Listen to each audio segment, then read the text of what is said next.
everyone, it's Michelle Dion. I thought it would be fun to talk about this new adventure I'm going on. I always feel like life is an adventure.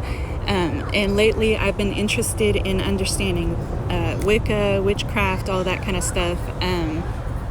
And I wanted to kind of dispel some of the myths and stuff like that, some of the stereotypes, and just go through some of my journey, because at first I was feeling like there would be all these rules and everything, and there really isn't. What I was told was that, just read some books and talk to different people and learn some things, and it's really something you make your own, so it's actually a lot of fun.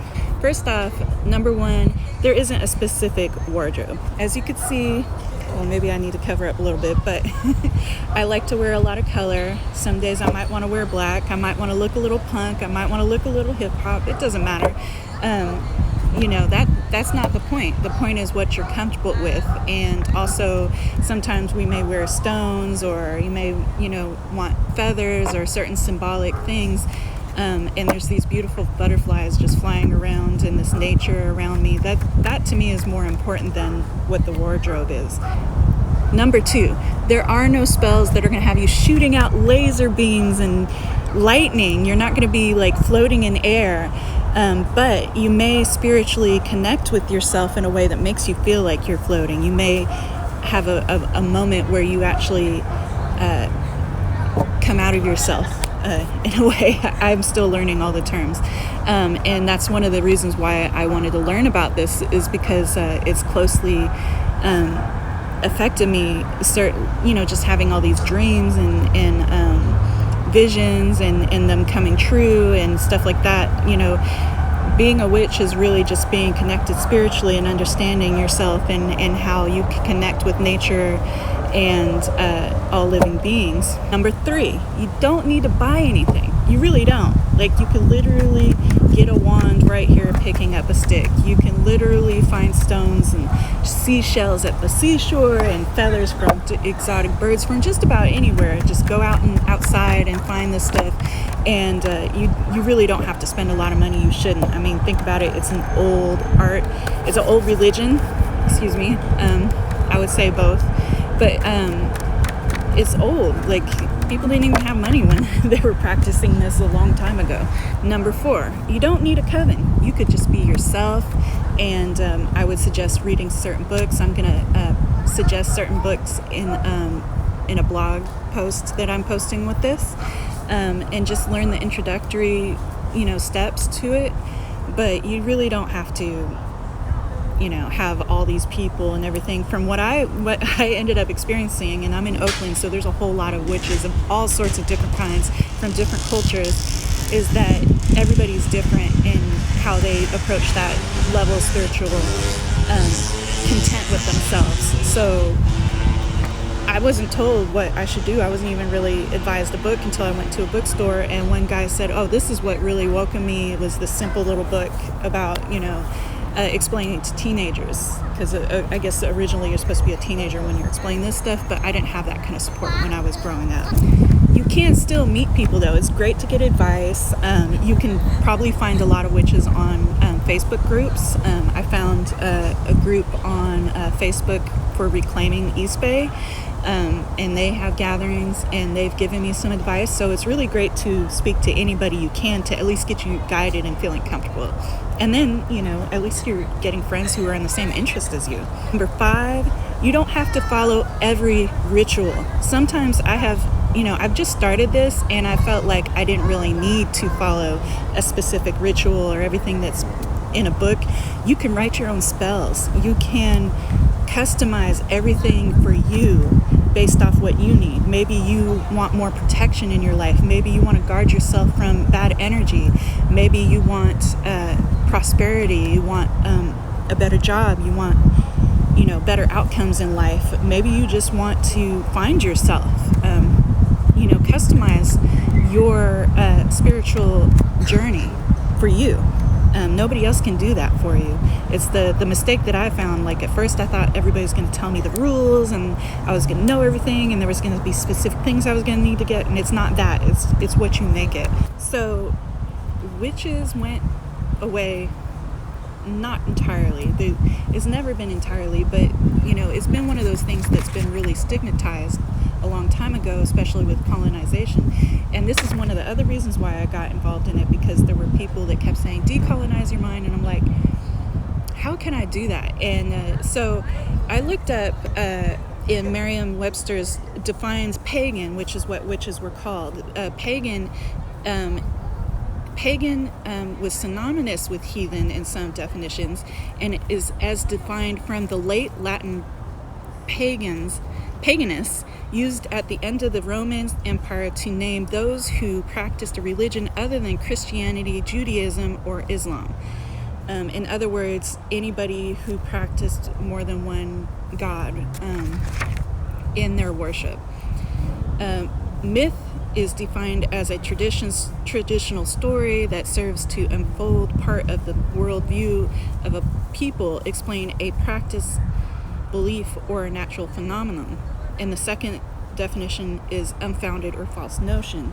So, like Egyptian mythology is mixed into witchcraft, and yet it's called a myth or mythology. And this is where our terms can get really mixed up. It's almost like saying this religion is real, but this isn't, just because it's different. And I think that to me, understanding something like that is when you start to decolonize your mind, because religion has often been used as a tool for those who want spiritual guidance. On one hand, you have people who are innocent and have innocent intentions, and when you go through a spiritual journey, you're opening your mind and your heart and your spirit, so it's really unguarded. And then at the same time, that attracts people who want to use and manipulate mass groups of people. So unfortunately, that kind of attracts each other. So religion has been often used to create wars and for all these excuses. Even today, with all the issues that we have going on, a lot of it has been covered up by, whatever a certain group believes in. And it doesn't even necessarily go along with the real scripture of the religion. But they'll make the excuse. So these are things that we have to watch out for. And that's when I wanted to clear my mind and understand more of even our history. And that's what becoming a witch has done for me. Someone recently told me, if you want to be a witch, just say you're a witch 3 times. I'm a witch, I'm a witch, I'm a witch. There, you're a witch. Now, the only rules that I know of, really, the sort of law, is there are two major things to understand about being a witch. One is respect the natural elements and environment and living beings, because that's really what it's about. There is, being out here, this is spiritual to me. There's butterflies right there just flying around. The sunlight is peeking through these trees, and there's an aura going on with the beams of light and going through the trees, and you can hear them rustling. The leaves are almost speaking to you. This is something that I felt like I could understand since I was a little girl, and being a witch really resonates with me because of that, because this is what I've been looking for pretty much all my life, is something that more explained how I felt about the world. The most important thing is do no harm to no one. The Wiccan Read of Law states, and it harm none, do what you will. So pretty much you could do whatever you want, just don't cause harm in the process. Don't have an ill intent to harm anybody. So this whole idea that witches are evil and they're bad and all this kind of stuff,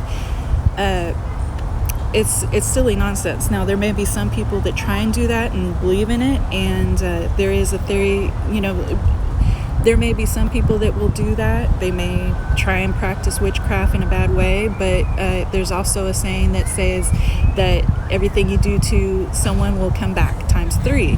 So you don't want to cast love spells. Me personally, I wouldn't want to do that anyways. I want to know that somebody actually wants me for me. I wouldn't want somebody just obsessed with me. You wouldn't want to wish somebody death. I mean, that's just, to me, especially if you're connected with nature and living things and everything around you, you're going to understand how valuable life really is. So pretty much, it's nothing like in the movies. There isn't any reason to be really freaked out about it. You probably have witches around you wherever you go in any part of the world. Witches and different types of witchcraft have been around for a very, very long time. It's ancient. And it's just been stigmatized, and then movies make it like this big fantasy, and who wouldn't want to watch, imagine yourself being able to just snap your fingers and things happen. I mean, that's like such a great fantasy, but it's just not the real world. Really, we're just connecting with ourselves and nature and everything around us, and that's it. One of the best things to me is that it explains a lot of things that, in Western culture you're kind of shamed for. I mean, think about this. A lot of people talk about different energies and how people can affect them with their energy. So that's a form of empathy. Well, being an empath is also something that is a skill in witchcraft. So is being clairvoyant, intuitive, and clairaudient. Clairaudient is being able to use your senses of hearing. Clairvoyant is being able to see, like I had said, I see visions in my dreams. I've actually seen real things happen before they happened and told people and freaked them out about it. My mom was always freaked out about my ability to see things. Intuitive, like we all have an intuitive ability, and I think intuitive is one of the most important things to understand, is that if you're going to do witchcraft, instead of just, blindly casting spells and doing whatever maybe a book does or somebody else does, you have to have an intuitive nature to feel what you need to do and listen to the environment around you. And that's something in Western culture we're really missing, because we're so individualized and we don't pay attention to our environment or other people or anything going around. And it doesn't mean, you could call me a tree hugger or whatever, right? I love you, tree. Just because I love the trees and I love the environment, but it doesn't mean that I don't also acknowledge a balance of, there being pain. You can't be happy all the time. Everything can't be rosy. You have to be really tough, So don't assume that any individual witch is going to be one way or another. We're all different kinds of people. We all have different problems we're going through. One of the great things that this has helped me with is dealing with anxiety, and understanding other people and understanding how to deal with energy around me, not feeling like I have to throw my own negative energy at somebody. Instead, just giving myself a protective barrier against anybody who might be trying to bring me down with their negativity. It's a great thing. So I'm gonna keep updating everybody. This is just one of the things that I want to talk about, but I'll keep updating if you guys are interested in it. I think it's interesting. It's pretty cool to me. So anyways, till next time, bye.